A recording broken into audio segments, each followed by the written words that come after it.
ଜଗନ୍ନାଥଙ୍କ କ୍ଷେତ୍ର ଅରୁଣ ସ୍ତମ୍ଭ ନିକଟରେ ଗୋଟେ ବଡ଼ ପାର୍ଟିରେ 3 ଥର ବଳିଆ ବଳିଆ ବୋଲି ଶବ୍ଦ ଆସିଥିଲା। ଜଗନ୍ନାଥଙ୍କ ଦର୍ଶନ ସାରି ଅରୁଣ ସ୍ତମ୍ଭ ପାଖରେ ପହଞ୍ଚିଲା ବେଳକୁ କିଏ କାହାକୁ ଡାକୁଥିଲା ମୁଁ କହିପାରିବିନି, କିନ୍ତୁ ବଳିଆ ବଳିଆ ବଳିଆ 3 ଥର ଶବ୍ଦ ମୋତେ ଶୁଭିଲା। ସେଇଦିନ ଠାରୁ ମୁଁ ନିଜକୁ ବଳିଆ ବୋଲି କହିଲି। ଆପଣ ଏମିତି ଜଣେ ବାବା, ଆପଣ ବିଧବା କଥା କହୁଛନ୍ତି, ବାହାଘର କଥା କହୁଛନ୍ତି, ଆମିଷ ଖାଇବ କି ନାହିଁ କହୁଛନ୍ତି, ନେତା କେମିତି କାମ କରିବେ ସେ ବିଷୟରେ କହୁଛନ୍ତି। ଭଗବାନଙ୍କୁ ଆପଣ କେମିତି ଦେଖନ୍ତି? କେଉଁଠି ଅଛନ୍ତି ନା ଆପଣଙ୍କ ଭିତରେ କନଫିଡେନ୍ସ ଅଛି କି ବିନା ଡାକ୍ତରୀ ଚିକିତ୍ସାରେ ଆପଣ ରୋଗ ଭଲ କରିଦେବେ? ଆପଣଙ୍କ ଫିଲୋସଫି କ'ଣ, ଦର୍ଶନ କ'ଣ? ଗୋଟିଏ ଲାଇନରେ ଯଦି କହିବି ବାବା ବଳିଆ କ'ଣ ଚାହାନ୍ତି, କେଉଁ ଦର୍ଶନ ଉପରେ ତାଙ୍କର କଥା ସବୁ ଆଧାରିତ? ମୁଁ ଚାହେଁ ପୃଥିବୀ ଧ୍ୱଂସ ବିମୁକ୍ତ ହେଉ। ତ ଲୋକମାନେ ଆପଣଙ୍କୁ କହୁଥିବେ ଯେ ପଇସା କେମିତି ମୋ ପାଖରେ ନାହିଁ, ଗରିବ କେମିତି ଦୂର ହେବ, ମୋ ପାଖରେ ଟଙ୍କା ନାହିଁ ପୁଅ ବାହାଘର କରିବା ପାଇଁ, ଝିଅ ବାହାଘର କରିବା ପାଇଁ, ବଞ୍ଚିବା ପାଇଁ। ତ ତାଙ୍କୁ ସଲ୍ୟୁସନ୍ ଆପଣ କ'ଣ ଦିଅନ୍ତି? ତ ବାବାମାନଙ୍କ ପାଖକୁ ଲୋକ ଆସନ୍ତି ଏଇସବୁ ଗୁପ୍ତ ଜିନିଷ ପାଇବା ପାଇଁ। ମାନେ ମୋର ଛୁଆ ପିଲା ହେଉନାହାନ୍ତି, ବାବାଙ୍କ ପାଖକୁ ଗଲେ ଛୁଆ ପିଲା ହେଇଯିବ। ମୋର ଟଙ୍କା ପଇସା ନାହିଁ, ବାବା ଟିକେ ଆଶୀର୍ବାଦ କଲେ ଟଙ୍କା ପଇସା ମିଳିବ। ମୁଁ ଇଲେକ୍ସନରେ ଟିକେଟ୍ ପାଇବି, ବାବାଙ୍କ ପାଖକୁ ଗଲେ ଟିକେଟ୍ ହୁଏତ ମିଳିବ। ଏଇସବୁ ଭୌତିକ ଆଶା ଧରିକି ଲୋକ ଆପଣଙ୍କ ପାଖକୁ ଆସୁଛନ୍ତି ନା ନାହିଁ? ବାବାଙ୍କର ଫଲୋଅର ସଂଖ୍ୟା କମିଯିବେ ଯଦି ଆପଣ ଚମତ୍କାରିତା ଦେଖେଇବେ, ଆପଣଙ୍କ ପାଖରେ ଲୋକ ବଢ଼ିବେ। ବିଧବା ବିବାହ କରିବା ପାଇଁ ଆପଣ ଗୁରୁତ୍ୱ ଦେଉଛନ୍ତି। ଆଜିକାଲି ଲୋକ ତ ପାଠ ପଢ଼ିଲେଣି, ସେଇଟା କ'ଣ ଆପଣଙ୍କୁ କହିବା ପାଇଁ ପଡ଼ୁଛି? ରାଜା ରାମମୋହନ ରାୟ ବିଧବା ବିବାହ କରୁଥିଲେ, ଆମେ ଇତିହାସରେ ପଢ଼ୁଛେ। ବିଧବା ବିବାହ କଥା କହିବା ପାଇଁ କାହିଁ ପଡ଼ୁଛି? ଆଉ ଆପଣ ମଝିରେ କହୁଥିଲେ ସିନ୍ଦୁର ଲଗାନ୍ତୁ ସବୁ ବିଧବା ମାନେ, ଏସବୁ ପରମ୍ପରା ବିରୋଧୀ କି ନୁହେଁ? ସ୍ୱାମୀ ମରିଗଲା, ସ୍ତ୍ରୀ ଯଦି ଚାହିଁବ ଯେ ମୁଁ ଏ ସିନ୍ଦୁର ଆଜିଠାରୁ ନିଭିଗଲା, ମୋ ଶଙ୍ଖା ଚାଲିଗଲା, କିନ୍ତୁ ସିଏ ଯଦି ଚାହିଁବ ଆଉ ତମେ ଜବରଦସ୍ତି ତାକୁ ମାରିବ, ତା ସିନ୍ଦୁରକୁ ନିଭେଇବ, ତୁମେ ହାତରୁ କାଚକୁ ଭାଙ୍ଗିବ, ତାଠାରୁ ବଳି ଦୁଃଖର କଥା କିଛି ନାହିଁ। ଆପଣ କ'ଣ କେବେ ଜୀବନରେ ଭୂତ ଦେଖିଛନ୍ତି? ଅଶରୀର ଗୋଟେ ଅଶରୀରୀ ଦୁନିଆ ଅଛି। ଦୁନିଆଟା ଅଛି ବୋଲି ଅନେକଙ୍କର ମତ, ଅନେକ ସାଧୁସନ୍ତମାନେ ମଧ୍ୟ ଆ ଉପରେ କହିଛନ୍ତି, କିନ୍ତୁ ମୁଁ ସେ ରାଜ୍ୟକୁ ଯାଇନି। ଫିଲ୍ କରନ୍ତି କି ନାହିଁ? ହଁ, ଫିଲ୍ କରିଛି। କେମିତି ଫିଲ୍ କରିଛନ୍ତି? ଗୋଟେ ଶବ୍ଦ ମୁଁ ଶୁଣିଛି, ଦିଟା ଶବ୍ଦ ମୁଁ ଶୁଣିଛି। ମୁଁ ଥରେ ଗୋଟେ ଚାଳ ଘରେ ବସିଥିଲି, ସେ ଥିଲେ, କିନ୍ତୁ ସେ କେତେବେଳେ ପଳେଇ ଆସିଛି ମୁଁ ଜାଣିନି। ମୁଁ ଯେତେବେଳେ ମଣ୍ଟୁ ମଣ୍ଟୁ ବୋଲି ଡାକିଲି, ଗୋଟେ ଶବ୍ଦ ଆସିଲା, ମଣ୍ଟୁ ଏଠି ନାହିଁ।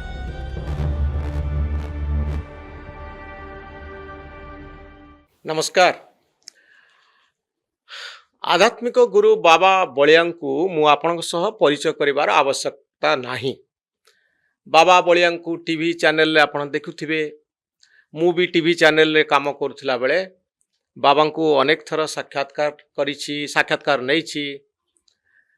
ବାବାଙ୍କ ସମ୍ପର୍କରେ ମୋର କେତୋଟି କୌତୂହଳ ରହିଛି। ଆଜି ଲାଇଭ୍ 360 ନ୍ୟୁଜ୍ ରୁମ୍ର ଏହି ପଡ଼କାଷ୍ଟ କାର୍ଯ୍ୟକ୍ରମରେ ବାବା ବଳିଆଙ୍କୁ ଭେଟିବା। ଜୀବନକୁ ନେଇ ଆପଣଙ୍କ ଭିତରେ ଅନେକ ଗୁଡ଼ିଏ ପ୍ରଶ୍ନ ଥାଇପାରେ, ବୌଦ୍ଧିକ ପ୍ରଶ୍ନ, ଦାର୍ଶନିକ ପ୍ରଶ୍ନ, ଯେଉଁ ପ୍ରଶ୍ନର ଉତ୍ତର ଆପଣ ଏତେ ସହଜରେ ପାଇପାରନ୍ତି ନାହିଁ। ବେଳେବେଳେ ଆଧ୍ୟାତ୍ମିକ ଗୁରୁମାନଙ୍କର ଆମେ ସାହାଯ୍ୟ ଲୋଡ଼ୁ ଏବଂ ଜାଣିବା ପାଇଁ ଚାହୁଁ ଯେ ପ୍ରକୃତରେ ମୋ ମନ ଭିତରେ ଉଠୁଥିବା ପ୍ରଶ୍ନ ଗୁଡ଼ିକର ଉତ୍ତର କ'ଣ। ଅନେକ ଗୁଡ଼ିଏ କୌତୂହଳପୂର୍ଣ୍ଣ ପ୍ରଶ୍ନର ଉତ୍ତର ମୁଁ ଆଜି ଆପଣଙ୍କ ସାମ୍ନାରେ ବାବାଙ୍କ ଜରିଆରେ ଆପଣଙ୍କ ସାମ୍ନାରେ ପହଞ୍ଚାଇବା ପାଇଁ ଚେଷ୍ଟା କରିବି। ବାବା ବଳିଆ ଜଣେ ଆଧ୍ୟାତ୍ମିକ ଗୁରୁ, ଯାହାଙ୍କୁ ବାବା ବୋଲି କୁହାଯାଏ। ବାବା ଶବ୍ଦ ତ ଏତେ କଳଙ୍କିତ ହେଇଛି, ସେ ତ ବଳିଆ। ଆପଣଙ୍କ ପଛରେ ଯେଉଁ ବାବା ଶବ୍ଦଟି ଲାଗିଛି, ମୋତେ ଲାଗୁଛି ଆପଣଙ୍କୁ ସହଜ ଲାଗୁଛି ନା ଆପଣ ଅସହଜ ଲାଗେ? ବେଳେ ମୂଳରୁ ମୋତେ ଭଲ ଲାଗେନି, କିନ୍ତୁ ବାବା ବଳିଆ ବୋଲି ଲୋକ କହନ୍ତି। ବାବା ବଳିଆ ବୋଲି ବାବା ଶବ୍ଦ ଲୋକମାନେ ହିଁ ସଦାବେଳେ ଡାକୁଛନ୍ତି। ହଁ, କିନ୍ତୁ ପୁରୀ ଜଗନ୍ନାଥଙ୍କ କ୍ଷେତ୍ର ଅରୁଣ ସ୍ତମ୍ଭ ନିକଟରେ ଗୋଟେ ବଡ଼ ପାର୍ଟିରେ 3 ଥର ବଳିଆ ବଳିଆ ବୋଲି ଶବ୍ଦ ଆସିଥିଲା। କାହାକୁ ଆସିଥିଲା? ମାନେ ଆମେ ଯେତେବେଳେ ଜଗନ୍ନାଥଙ୍କ ଦର୍ଶନ କରି ଜଣେ ମଲ୍ଲିପୁର ନିବାସୀ କିଶୋର ନଗର ମଲ୍ଲିପୁର ନିବାସୀ ତ୍ରିଲୋଚନ ମହାନ୍ତି ମୋ ସାଙ୍ଗରେ ଥିଲେ। ଆମେ 3 ଦିନ 4 ଦିନ ରହିବା ପାଇଁ ଯାଇଥିଲୁ ପୁରୀ, କିନ୍ତୁ ଭଲ ଲାଗିଲାନି, ଆମେ କହିଲୁ ପଳେଇବା ଆଉ। ତ ଜଗନ୍ନାଥଙ୍କ ଦର୍ଶନ ସାରି ଅରୁଣ ସ୍ତମ୍ଭ ପାଖରେ ପହଞ୍ଚିଲା ବେଳକୁ କିଏ କାହାକୁ ଡାକୁଥିଲା ମୁଁ କହିପାରିବିନି, କିନ୍ତୁ ବଳିଆ ବଳିଆ ବଳିଆ 3 ଥର ଶବ୍ଦ ମୋତେ ଶୁଭିଲା, ତ୍ରିଲୋଚନ ବାବୁଙ୍କୁ ବି ଶୁଭିଲା, ଏବଂ ସେଇଦିନ ଠାରୁ ମୁଁ ନିଜକୁ ବଳିଆ ବୋଲି କହିଲି। ତା ପୂର୍ବରୁ ଆପଣଙ୍କ ନାଁ କ'ଣ ଥିଲା? ତା ପୂର୍ବରୁ ମୋର ଗୁରୁ ବୁଲାରାମ ଦାସ ଦୀକ୍ଷା ଗୁରୁ, ଠାକୁର ନିଗମାନନ୍ଦଙ୍କର ଶିଷ୍ୟ, ସିଏ ନାଁ ଦେଇଥିଲେ ବାବା ବଳରାମ ଦାସ। ବଳିଆ ବାବା ଆପଣ ହେଇଗଲେ। ଏଇଠୁ ବଳିଆ ବାବା ଆରମ୍ଭ ହେଲା। ତ ବାବାଙ୍କର କାମ ହେଉଛି ଆଧ୍ୟାତ୍ମିକ ଦର୍ଶନ। ଆପଣ ଏମିତି ଜଣେ ବାବା, ଆପଣ ବିଧବା କଥା କହୁଛନ୍ତି, ବାହାଘର କଥା କହୁଛନ୍ତି, ଆମିଷ ଖାଇବ କି ନାହିଁ କହୁଛନ୍ତି, ନେତା କେମିତି କାମ କରିବେ ସେ ବିଷୟରେ କହୁଛନ୍ତି। ବାବା ଆମକୁ ଭୌତିକ ଦୁନିଆରୁ ବାହାରକୁ ନେଇଯିବେ, ଅର୍ଥାତ୍ ଆଖି ଆଗରେ ଯେଉଁ ଯେଉଁ ଘଟଣା ସବୁ ଘଟୁଛି ତା ଉର୍ଦ୍ଧ୍ୱରେ ଯିଏ ଚିନ୍ତା କରନ୍ତି ସେ ହେଉଛନ୍ତି ବାବା ବା ସନ୍ନ୍ୟାସୀ, ଯାହାଙ୍କର ଏଇ ଭୌତିକ ଦୁନିଆ ସହିତ କମ୍ ସମ୍ପର୍କ ଥାଏ। ଟଙ୍କା କମେଇବ କେମିତି, ବାହା ହବ କେମିତି, ଖୁସିରେ ରହିବ କେମିତି, ଏସବୁ କାମ କ'ଣ ବାବାମାନଙ୍କର? ବାବା ତ ଆପଣଙ୍କୁ କହିବେ ଯେ ଆଉ ଗୋଟେ ଦୁନିଆ କ'ଣ ଅଛି, ଏଇ ଭୌତିକ ଦୁନିଆ ବାହାର ଦୁନିଆ କଥା ଆପଣ ନ କହି ଏସବୁ କଥା କାହିଁ କହନ୍ତି ଆପଣ? ମୁଁ ଭାବେ, ମୋର ପ୍ରଥମରୁ ମୁଁ ଭାବିଛି, ମୋ ଗାଁ ନୁହେଁ, ମୋର ବନ୍ଧୁବାନ୍ଧବ ଭାବରେ ମୁଁ କେତୋଟି ଗରିବ ଲୋକଙ୍କର ଖାଦ୍ୟ ପେୟ ପୋଷାକ ପରିଚ୍ଛଦ ଏଇଟାକୁ ମୁଁ ଲକ୍ଷ୍ୟ କରିଛି, ଏବଂ ମୋ ମନ ଭିତରେ ସେବେଠାରୁ ଭାବନା ଆସିଥିଲା ଜୀବନରେ ଯଦି ମୁଁ ପାଠ ପଢ଼ି ଚାକିରି କରେ କି ଘରେ ରୁହେ କିମ୍ବା ଆଧ୍ୟାତ୍ମିକ ଜୀବନକୁ ଆଦରି ନିଏ, କିନ୍ତୁ ଆଧ୍ୟାତ୍ମିକ ଜୀବନକୁ ଯିବା ପାଇଁ ମୋର ସମ୍ପୂର୍ଣ୍ଣ ଭାବରେ ଇଚ୍ଛା ଥିଲା। ଗଲେ ଆମେ ସମାଜ ପାଇଁ କିଛି କରିବା। କିନ୍ତୁ ସମାଜ ତ ହେଉଛି ଭୌତିକବାଦର ସୃଷ୍ଟି। ଏଠି ଖାଇବା ପିଇବା ବେପାର ବାଣିଜ୍ୟ ଆରି ଉପରେ ତ କଥା ହୁଅନ୍ତି ସାଧାରଣ ଲୋକମାନେ, ଆମ ଭଳି ଲୋକମାନେ। ତେଣୁ ଆପଣ ଯଦି ସେଇ ଲୋକଙ୍କୁ ସେଇ ସବୁ କାମରେ ସାହାଯ୍ୟ କରିବେ ତାହେଲେ ଆପଣ ବାବା କ'ଣ ପାଇଁ? ଖାଇବେ, ମୁଁ ବଞ୍ଚିବା ପାଇଁ ଖାଇବି କି ଖାଇବା ପାଇଁ ବଞ୍ଚିବି, ଦିଟା ଜିନିଷ। ଖାଇବା ପାଇଁ ମୁଁ ବଞ୍ଚିବି, ସେଇଟା ହେଲା ଭୌତିକ ଜିନିଷ। ମୁଁ ବଞ୍ଚିବା ପାଇଁ ଖାଇବି ଏବଂ କାମ କରିବି। କର୍ମବାଦ ହେଉଛି ସବୁର ମୂଳ କଥା। କର୍ମବାଦ। ହଁ। ତ ଆପଣଙ୍କର କାମ କ'ଣ ସେଠି? ଗୋଟେ ବାବା ବା ସନ୍ନ୍ୟାସୀର କାମ କ'ଣ? ମୋର କାମ ମୁଁ ଧରି ନେଇଛି ଯେ ମୁଁ ଅମୃତ ଦେଖିନି କି ଅମୃତ ଖାଇନି, ଖାଲି ନାଁ ଗୁଡ଼ାକ ଶୁଣିଛି। କିନ୍ତୁ ମୋ ମର୍ତ୍ତ୍ୟ ବା ମୋ ବିଶ୍ୱରେ 5ଟା ଅମୃତ ରହିଛି: ଦଧି ଦୁଗ୍ଧ ଘୃତ ମଧୁ ଶର୍କରା। ଇଏ ହେଉଛି ଗୋଟେ 5ଟା ଅମୃତ। ଆଉ ସବୁଠାରୁ ବେଶୀ ଭଲ ଅମୃତ ହେଉଛି ଯୋଉଟାକୁ ବୃକ୍ଷ ଆମକୁ ଦଉଛି, ଅମ୍ଳଜାନ। ସେ ଅମ୍ଳଜାନ ଦିଏ, ଫୁଲ ଦିଏ, ଫଳ ଦିଏ, କାଠ ଦିଏ, ଔଷଧ ଦିଏ, ସେ ସବୁ କିଛି ଦିଏ। କିନ୍ତୁ ଆଜି ସେଗୁଡ଼ିକ ବିପନ୍ନ, ଜଙ୍ଗଲରେ ନିଆଁ ଲାଗୁଛି, ଗଛ ହଣା ହେଉଛି। ତେଣୁ ଗଛ ଲଗେଇବା ଜାଗାରେ କିଛି ଲୋକ ଗଛ ଲଗଉଛନ୍ତି, ଆଉ କିଛି ଲୋକ ମୁଁ ଗଛ ଲଗଉଛି ସେ ଫଟୋଟି କେମିତି ବାହାରିବ ସେଥିପାଇଁ ଲଗଉଛନ୍ତି। ତ ଆପଣ କ'ଣ କରୁଛନ୍ତି ସେତିକି ବେଳେ? ମୁଁ ଲକ୍ଷାଧିକ ଗଛ ଲଗେଇ ସାରିଲେଣି। ବଞ୍ଚେଇଛନ୍ତି ନା ଲଗେଇଛନ୍ତି? ନାଇଁ, ଲଗେଇଛି। ବଞ୍ଚିଛି ଅନେକ, କିନ୍ତୁ ମରିଛି ବି ଅନେକ। ମୁଁ କୁରୁକ୍ଷେତ୍ରରେ ଗଛ ବି ଲଗେଇଛି, କୁରୁକ୍ଷେତ୍ରରେ। ଏବଂ ଏ ବର୍ଷ ଆମେ ସଂକଳ୍ପ ନେଇଛୁ ସମଗ୍ର ବିଶ୍ୱରେ, ଖାଲି ଭାରତ ବର୍ଷ ନୁହେଁ, ଭାରତ ବାହାରେ ବି ଆମର ଯେଉଁମାନେ ଅଛନ୍ତି, ଆମେ ସମସ୍ତଙ୍କୁ ନିବେଦନ କରୁଛୁ ଲକ୍ଷାଧିକ ଗଛ ସୃଷ୍ଟି। ଲକ୍ଷାଧିକ ଗଛ ସୃଷ୍ଟି। କେତେ ଶିଷ୍ୟ ଅଛନ୍ତି ଆପଣଙ୍କର? ଶିଷ୍ୟ ମୋର କେତେ ଅଛନ୍ତି ମୁଁ ଜାଣିନି। ଇଂରାଜୀରେ ଯାହାକୁ ଫଲୋଅର ବୋଲି ଫଲୋଅର୍ସ କହନ୍ତି ସେମାନଙ୍କୁ ସେ କେତେ ଅଛନ୍ତି, କିନ୍ତୁ ଲକ୍ଷ ଲୋକ ନିଶ୍ଚୟ ଅଛି।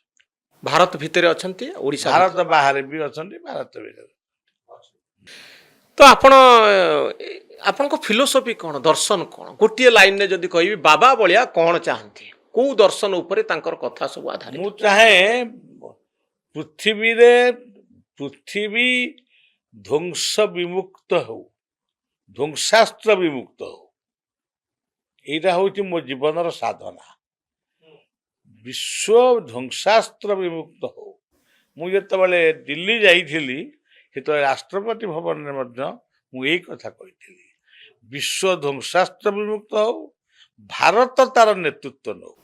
ଭାରତ ତାର ନେତୃତ୍ୱ, କାରଣ ଭାରତ ଏକମାତ୍ର ଦେଶ ସେ ନେତୃତ୍ୱ ପାଇଁ ସେ ଯୋଗ୍ୟ, ଏ କଥା ମୁଁ କହିଥିଲି।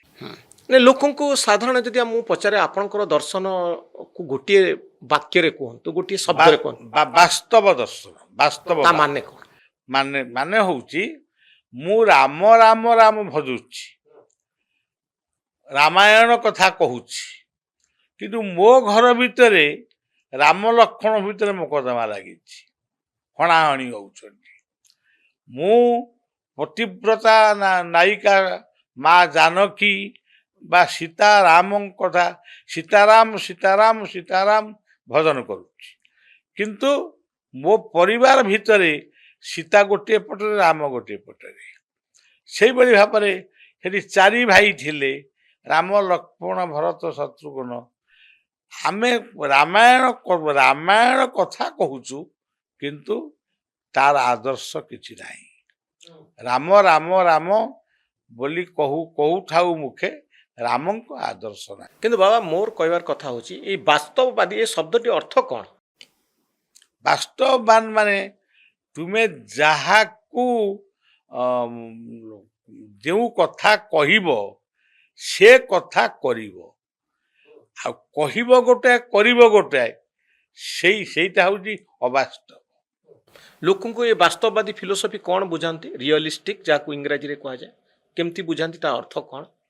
ବାସ୍ତବବାଦ ଆପଣ ଲକ୍ଷ୍ମୀ ନାରାୟଣଙ୍କୁ ଦେଖି ନାହାନ୍ତି, ଆପଣ ଭଗବାନଙ୍କୁ ଦେଖି ନାହାନ୍ତି, ଖାଲି ଶୁଣିଛନ୍ତି, ଖାଲି ଲୋକ କଥା ଅନୁଯାୟୀ ଭଗବାନ ଭଗବାନ ଆମେ ହଉଛୁ। ଭ କହିଲେ ପୃଥିବୀ ପାଇଁ କାମ କର, ଗ କହିଲେ ଗତି ବା କର୍ମବାଦୀ ହୁଅ, ବ କହିଲେ ପଞ୍ଚମହାଭୂତ ବାୟୁ ବରୁଣ ବସୁଧା ବ୍ୟାମ ବା ଆକାଶ ଇତ୍ୟାଦି। ପଞ୍ଚମହାଭୂତର ପଲ୍ୟୁସନ କେମିତି ହବନି ସେଥିପାଇଁ କାମ କରାଯାଉ। ସେଇଭଳି ଭାବରେ ନ କହିଲେ ନମ୍ରତା ଗୁଣ ଏବଂ ଗୁରୁଜନ ମାନଙ୍କୁ ଯଥାତୀତ ସମ୍ମାନ ଦିଅ। ଯଦି ଏଗୁଡ଼ାକ ନହେଲା, ଖାଲି ଭଗବାନ ଭଗବାନ ହେଇକି ଲାଭ କିଛି ନାହିଁ।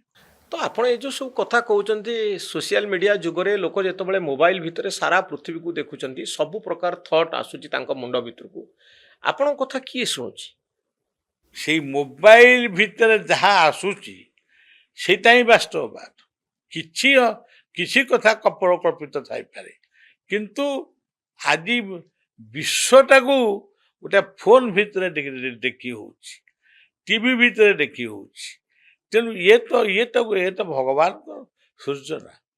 ମୋବାଇଲ ଭଗବାନଙ୍କର ସୂଚନା, ମୋବାଇଲ ନା ମଣିଷ ଶକ୍ତିର ପରିଚୟ? ମଣିଷ ଭିତରେ ଥିବା ବିଜ୍ଞାନ ବା ମଣିଷ ଭିତରେ ଥିବା ଜ୍ଞାନ, ଇଏ ଦୁଇଟି ଯାକ ଭଗବାନଙ୍କର ଅବଦାନ। ଭଗବାନଙ୍କୁ ଆପଣ କେମିତି ଦେଖନ୍ତି, କୋଉଠି ଅଛନ୍ତି ସେ? ଭଗବାନଙ୍କୁ ମୁଁ ଦେଖେ ମୋର ନିଜ ହୃଦୟରେ, ମୁଁ ଚିନ୍ତା କରେ। କାରଣ ଏଇ ହୃଦୟଟି ଚାଲିଥିବା ପର୍ଯ୍ୟନ୍ତ ମୁଁ ଅନୁଭବ କରୁଛି ଭଗବାନ ଅଛନ୍ତି। ଭଗବାନଙ୍କୁ ଦେଖେ ମୋର ଗୁରୁ। ମୁଁ ଭଗବାନଙ୍କୁ ଦେଖିନି, କିନ୍ତୁ ମୁଁ ଲେଖିଛି ଗୋଟେ ଗୀତ, ଦେଖି ନାହିଁ ଭଗବାନଙ୍କୁ, ଦେଖିଛି ମୁଁ ଗୁରୁଦେବଙ୍କୁ। ମୋ ଗୁରୁ ହଉଛନ୍ତି ମୋ ପାଇଁ ଭଗବାନ। ମୋ ବାପା ମା, ଖାଲି ବାପା ମା ମୁଁ କହେନି, ମୋ ଜନ୍ମଦାତା ବାପା ବୋଉଙ୍କ ସହିତ ବାପାଙ୍କର ଭାଇ, ବାପାଙ୍କର ଯେଉଁ ମାନେ ଭାଉଜ ମାନେ ଇଏ ସମସ୍ତେ ହଉଛନ୍ତି ମୋର ଗୁରୁ ଭଗବାନ। ମୁଁ ଭଗବାନ ବୋଲି ଭାବେ ଜଣେ ସାଧୁ, ଜଣେ ଶିକ୍ଷାବିତ୍, ଜଣେ ବୈଜ୍ଞାନିକ, ଜଣେ ଡାକ୍ତର। ମୁଁ ମେଡିକାଲକୁ ଭାବେ ଇଏ ହଉଛି ସ୍ୱାସ୍ଥ୍ୟ ମନ୍ଦିର, ଗୋଟେ ସ୍କୁଲକୁ ଭାବେ ଇଏ ହଉଛି ବିଦ୍ୟା ମନ୍ଦିର, ଗୋଟେ ଦେଶର ସୀମାନ୍ତକୁ ଦେଖିଲେ ମୁଁ ଭାବେ ଇଏ ହଉଛି ଦେଶର ମନ୍ଦିର। ସୈନିକ ମାନେ ହଉଛନ୍ତି ତାର ପୂଜକ, ଏଠି ଡକ୍ଟର ମାନେ ହଉଛନ୍ତି ତାର ପୂଜକ, ଶିକ୍ଷକ ମାନେ ହଉଛନ୍ତି ପୂଜକ। ଯଦି ଏଗୁଡ଼ାକ ଯଦି ନହବ, ଆମେ କେବଳ ସୀମାନ୍ତରେ ଗୋଟେ ଭଗବାନଙ୍କ ଫଟୋ ରଖିଲେ କ'ଣ ସୀମାନ୍ତ ରକ୍ଷା ହବ? ଜଣେ ରୋଗୀ ମୁଣ୍ଡ ଉପରେ ଭଗବାନଙ୍କର ଫଟୋଟିଏ ରଖିଲେ କ'ଣ ରୋଗୀ ଭଲ ହେଇଯିବ? ଅଲୌକିକତାକୁ ଆପଣ କେମିତି ଦେଖନ୍ତି? ମିରାକଲ ଆପଣ ନିଜେ ଅଲୌକିକତା ତିଆରି କରିପାରିବେ କି?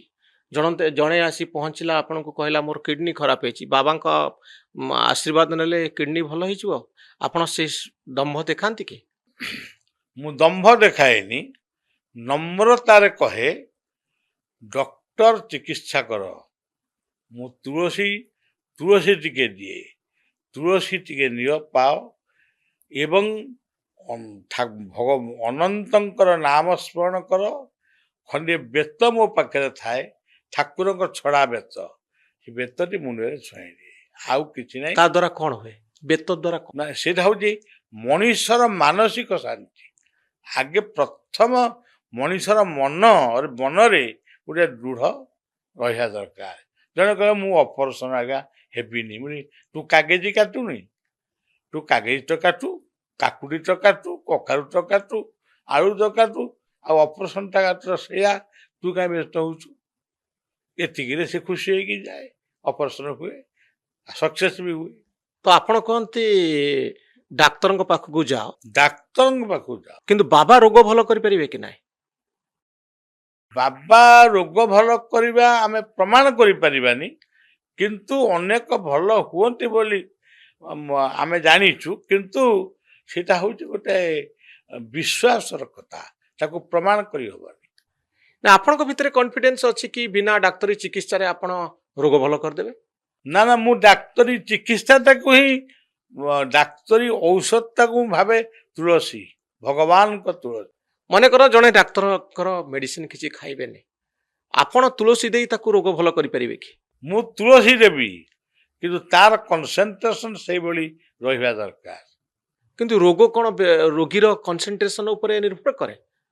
ହଁ, ନିଶ୍ଚୟ। ଜଣଙ୍କର ଯଦି କନସେନ୍ଟ୍ରେସନ ଠିକ ରହିବ, ପେସେନ୍ସ ରହିବ ଏବଂ ବିଶ୍ୱାସ ରହିବ, ସେ 15 ଦିନ ପରେ ମରିଥାନ୍ତା, 15 ଦିନ ପୂର୍ବରୁ ସେ ମାନେ 15 ଦିନ ତାର ବଞ୍ଚିବା ଡିଲେ ହେଇପାରିବ, କିନ୍ତୁ ରୋଗ ବାବା ଭଲ କରିପାରିବେ କି ତୁଳସୀ ଦେଇ? ନା, ତୁଳସୀରେ ରୋଗ ଭଲ ହବ, କିନ୍ତୁ ପ୍ରମାଣ କରିହବନି। ପ୍ରମାଣ କରିହେବ ନା, এটা ଅବାସ୍ତବ। ତେଣୁ ଆପଣ କାହାକୁ ଆଶ୍ୱାସନା ଦିଅନ୍ତିନି ଯେ ମୋ ପାଖକୁ ଆସିଲେ ରୋଗ ଭଲ ହେଇଯିବ? ନା, କେବେ ବି ନୁହଁ। କେବେ କହନ୍ତିନି? ନା, ଯିଏ କହନ୍ତି, ମୁଁ ଏବେ ଗୋଟେ ପତ୍ର ପୋଲିସ ଡିଜିଙ୍କୁ ଦବାକୁ ଯାଉଛି, ଯେଉଁମାନେ ଏଇଭଳି କଥା କହି ଲୋକଙ୍କୁ ଭୁଲଉଛନ୍ତି, ଆପଣ ତାଙ୍କୁ ଶୀଘ୍ର ଅନୁସନ୍ଧାନ କରନ୍ତୁ ଏବଂ ତାକୁ ବନ୍ଦ କରନ୍ତୁ। ତା ନହେଲେ ଜଣେ ଲୋକ ଏମିତି ଭୁଲ କରିବ, ଅନେକ ବାବା ମାନେ ବାବା ଆର୍ତ୍ତତ୍ରାଣ ଅଛନ୍ତି ଭୁବନେଶ୍ୱରରେ, ଯିଏ କହୁଛନ୍ତି ଯେ ସେ ଦେହରେ ହାତ ମାରି ଗୋଡ଼ ମାରି ଭଲ କରିଦଉଛନ୍ତି ରୋଗ। ଆଉ ତାହେଲେ କ୍ୟାନ୍ସର ଲୋକଙ୍କୁ ଭଲ କରିଦଉନାହାନ୍ତି, ତାହେଲେ ଟିବି ଲୋକଙ୍କୁ ଭଲ କରିଦଉନାହାନ୍ତି। କୌଣସି ଗୋଟେ ମେଡିକାଲର ଦାୟିତ୍ୱ ନିଅନ୍ତୁ। ମୁଁ ତ ସ୍ପଷ୍ଟ କହୁଛି, ମୋ ଭିତରେ ବି ଯେତିକି ରୋଗ ଅଛି, କିଛି ରୋଗ ଗୋଟେ ଭଲ କରିଦିଅ। ଆଚ୍ଛା, ଆପଣଙ୍କ ଭିତରେ ଯୋଉ ରୋଗ ଅଛି, ଆପଣ ତୁଳସୀ ପିଇକିରି ଭଲ ହେଇଯାଉନାହାନ୍ତି? ନା, ମୋର ଜୀବନର ଗୋଟେ ଲକ୍ଷ୍ୟ ଅଛି, ମୁଁ ନିଜ ପାଇଁ କେବେ ଭଗବାନଙ୍କୁ ପ୍ରାର୍ଥନା କରେନି। ମୋର ଗୀତା ହଉଛି ମୋର ମୂଳ, ମାନେ ସିଏ ହଉଛି ମୋର ମୂଳ ଶାସ୍ତ୍ର। ଆପଣ ନିଜେ ବଞ୍ଚିଲେ ତ ଅନ୍ୟମାନଙ୍କୁ ବଞ୍ଚେଇବେ। ହଁ, ଆଉ ନିଜ ଦେହକୁ ଭଲ କରିବା ପାଇଁ ଆପଣ ତୁଳସୀ ଖାଇବାରେ ଆଉ ଭଗବାନଙ୍କୁ ପ୍ରାର୍ଥନା କରିବାର ଅସୁବିଧା କ'ଣ? ସେଥିପାଇଁ ମୁଁ ପ୍ରାର୍ଥନା କରେ, କିନ୍ତୁ ଲଘୁ ପ୍ରାର୍ଥନା। ବହୁ ମତେ କଷ୍ଟ ହଉଛି ଟିକେ ମତେ କହେ, କିନ୍ତୁ ଡାକ୍ତରମାନେ ହିଁ ମତେ ଭଲ କରନ୍ତି। ଡାକ୍ତରମାନେ ଭଲ ପାଆନ୍ତି, ଭଲ କରନ୍ତି। ଆଉ ଆପଣ ଡାକ୍ତରଙ୍କ ପାଖକୁ ଯାଆନ୍ତି? ହଁ, ଡାକ୍ତରମାନେ ମୋ ପାଖକୁ ଆସନ୍ତି, ମୁଁ ଡାକ୍ତରମାନଙ୍କ ପାଖକୁ ଯାଏ। ଏ ଅତି ସୁସମ୍ପର୍କ। ତ ଯୋଉଠି ବିଭୂତି, ତୁଳସୀ, ଯୋଉଠି ସିନ୍ଦୁର ବା ଚନ୍ଦନ ଯୋଉଠି କାରବାର ହୁଏ, ଏୟା କଲେ ଭଲ ହେଇଯିବ, ସେଥିରେ ଆପଣ ଲୋକଙ୍କୁ ନିରୁତ୍ସାହିତ କରନ୍ତି ନା ଉତ୍ସାହିତ କରନ୍ତି? ବିଲକୁଲ ଉତ୍ସାହିତ କରେ ନା, କି ମୁଁ ତାକୁ ବିଶ୍ୱାସ ବି କରେ। କିନ୍ତୁ ଲୋକଙ୍କ ଭିତରେ କନଫିଡେନ୍ସ ତିଆରି କରିବା ପାଇଁ ଆପଣଙ୍କୁ ତୁଳସୀ ଦେବା ପାଇଁ ପଡେ। ମୁଁ ତୁଳସୀ ଦିଏ, ତୁଳସୀ ମୋର ଇଷ୍ଟଙ୍କ ତୁଳସୀ, ଆଉ ଗୋଟେ ଇଷ୍ଟଙ୍କ ତୁଳସୀ ଟିକେ ନେ, ଆଉ ଟିକେ ଏ ତାକୁ ତୁଳସୀର ଅର୍ଥ କଣ? ତୁଳସୀ ରୋଗ ଭଲ କରିବା ପାଇଁ ଦିଅନ୍ତି ନା ଲୋକଙ୍କ ଭିତରେ ବିଶ୍ୱାସ, ମିଛ ବିଶ୍ୱାସ ତିଆରି କରନ୍ତି? ନାହିଁ, ବିଶ୍ୱାସ ଲୋକଙ୍କର ଅଛି ଯେ ତୁଳସୀଟା ହଉଛି ଗୋଟାଏ ଔଷଧୀୟ ବୃକ୍ଷ। ମୋର ଗୁରୁଦେବ ଯେ ନାମାଚାର୍ଯ୍ୟ ବାବା ବାୟା ଥିଲେ, ସିଏ ତୁଳସୀ ସମସ୍ତଙ୍କୁ ଦଉଥିଲେ। ନାଇଁ, ସେଇଟା ଦବାରେ ଠିକ ଅଛି, ଗୋଟେ ମନର ଭାବକୁ। କିନ୍ତୁ ତୁଳସୀ କିଡନୀ ସହିତ ଆଉ ହାର୍ଟ ସହିତ ତୁଳସୀର କଣ ସମ୍ପର୍କ? ନାଇଁ, ଜଣେ ଯେତେ ତୁଳସୀ ଖାଇବ କଣ ତାର କିଡନୀ ଆଉ ହାର୍ଟରେ କିଛି ପ୍ରଭାବ ପଡିବ? ତୁଳସୀ ଆଉ ବିଲ୍ୱ ଏମିତି ଗୋଟେ ଗଛ ପୃଥିବୀରେ ନାହିଁ ଯାହାର ଔଷଧୀୟ ଗୁଣ ନାହିଁ। କିନ୍ତୁ ଔଷଧୀୟ ଗୁଣକୁ ନେଇ ଆୟୁର୍ବେଦ ସୃଷ୍ଟି ହେଇଥିଲା, ଚେରମୂଳିକା ଶାସ୍ତ୍ର ସୃଷ୍ଟି ହେଇଥିଲା। ତା ଉପରେ ଆଉ କାହାର ଲୋକଙ୍କର ବିଶ୍ୱାସ ବି ଆପଣଙ୍କର ଅଛି? ହଁ, ମୋର ଅଛି, କିନ୍ତୁ କାମ କରୁନି। କାରଣ କ୍ଲାଇମେଟ ବର୍ତ୍ତମାନ ଏତେ ପଲ୍ୟୁଟେଡ୍ ହେଇଯାଇଛି ଯେ ବର୍ତ୍ତମାନ ବଡି ଆପଣଙ୍କର ତାକୁ ଗ୍ରହଣ କରିପାରୁନି। ତ ଲୋକ ବର୍ତ୍ତମାନ ଏଲୋପାଥିକି ଯିବେ ନା ଆୟୁର୍ବେଦକୁ ଯିବେ? ନାଇଁ ନାଇଁ, ଲୋକ ଏଲୋପାଥିକ ଯାଆନ୍ତୁ, ଆୟୁର୍ବେଦିକ ସେ ଗୋଟେ ସ୍ୱତନ୍ତ୍ର ଚିକିତ୍ସା, ଏବଂ ତା ନାଁ ହେଉଛି ଆୟୁର୍ବେଦ। ତେଣୁ ସିଏ ରହୁ, କିନ୍ତୁ ଏଲୋପାଥିକ ବର୍ତ୍ତମାନ ପୃଥିବୀରେ ଶ୍ରେଷ୍ଠ। ତ ଲୋକମାନେ ଆପଣଙ୍କୁ କହୁଥିବେ ଯେ ପଇସା କେମିତି ମୋ ପାଖରେ ନାହିଁ, ଗରିବ କେମିତି ଦୂର ହବ, ମୋ ପାଖରେ ଟଙ୍କା ନାହିଁ ପୁଅ ବାହାଘର କରିବା ପାଇଁ, ଝିଅ ବାହାଘର କରିବା ପାଇଁ, ବଞ୍ଚିବା ପାଇଁ।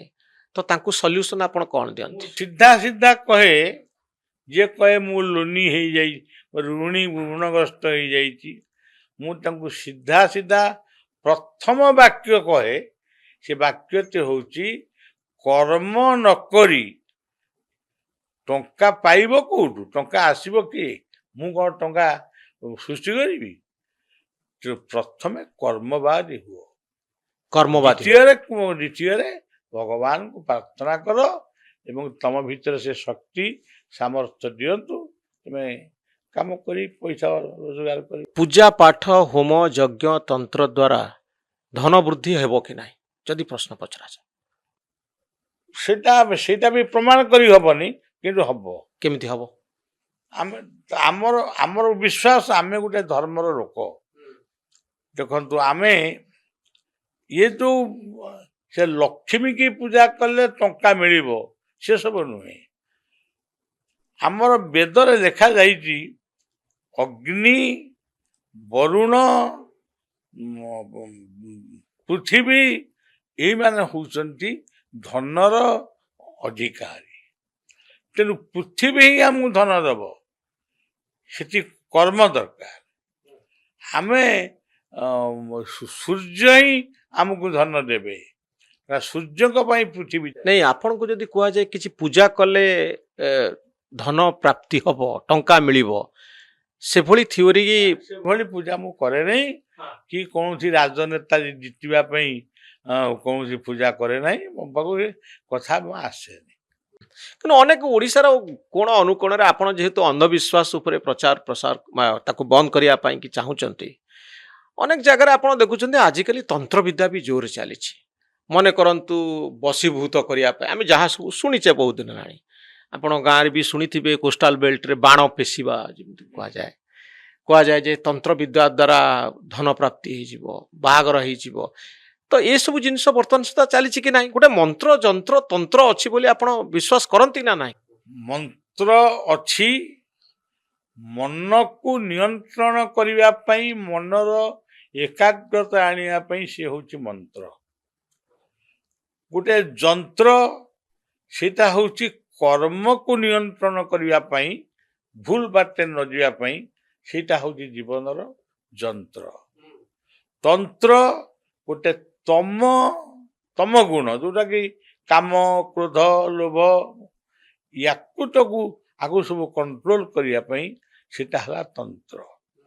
ତେଣୁ ମୁଁ ହେଉଛି ମନ୍ତ୍ର, ମୋର ଭାଷା ହେଉଛି ମନ୍ତ୍ର, ମୋର ଦେହ ହେଉଛି ଯନ୍ତ୍ର। ତନ୍ତ୍ର ହେଉଛି ମୋର ଭିତରେ ଥିବା ଯୋଉ ମାନେ ସଂଯମତା, ସେଟା ହେଉଛି ତନ୍ତ୍ର। କିନ୍ତୁ ଆର ପ୍ରୟୋଗ ଏମିତି ପୂଜା ମାଧ୍ୟମରେ, ବଳି ମାଧ୍ୟମରେ ସମ୍ଭବ କି ନୁହଁ? ବଳି ମାଧ୍ୟମରେ ଜମା ବିଲକୁଲ କିଛି ବଳି ବଳି ମାଧ୍ୟମରେ କିଛି କରିହବ ନାଇଁ। ଯୋଉ ତନ୍ତ୍ର ପୂଜା ସବୁ କରାଯାଏ ଆମର ବହୁ ଜାଗାରେ, ସବୁ କରୁଛନ୍ତି ଗୋଟେ ପୁରୁଣା କାଳର କଥାକୁ ନେଇ, କିନ୍ତୁ ପ୍ରକୃତରେ କିଛି ହବନି, କିଛି ହଉନି। ନା। ତ ବାବା ମାନଙ୍କ ପାଖକୁ ଲୋକ ଆସନ୍ତି ଏଇ ସବୁ ଗୁପ୍ତ ଜିନିଷ ପାଇବା ପାଇଁ। ମାନେ ମୋର ଛୁଆ ପିଲା ହଉନାହାନ୍ତି, ବାବାଙ୍କ ପାଖକୁ ଗଲେ ଛୁଆ ପିଲା ହେଇଯିବ। ମୋର ଟଙ୍କା ପଇସା ନାହିଁ, ବାବା ଟିକେ ଆଶୀର୍ବାଦ କଲେ ଟଙ୍କା ପଇସା ମିଳିବ। ମୁଁ ଇଲେକ୍ସନରେ ଟିକେଟ ପାଇବି, ବାବାଙ୍କ ପାଖକୁ ଗଲେ ଟିକେଟ ହୁଏତ ମିଳିବ। ଏଇ ସବୁ ଭୌତିକ ଆଶା ଧରିକି ଲୋକ ଆପଣଙ୍କ ପାଖକୁ ଆସୁଛନ୍ତି ନା ନାହିଁ? ନା, ଏ ଯୋଉ ରାଜନୀତି ମୁଁ ଟିକେଟ ପାଇବି, ଇଏ କରିବି, ସେସବୁ ନୁହେଁ।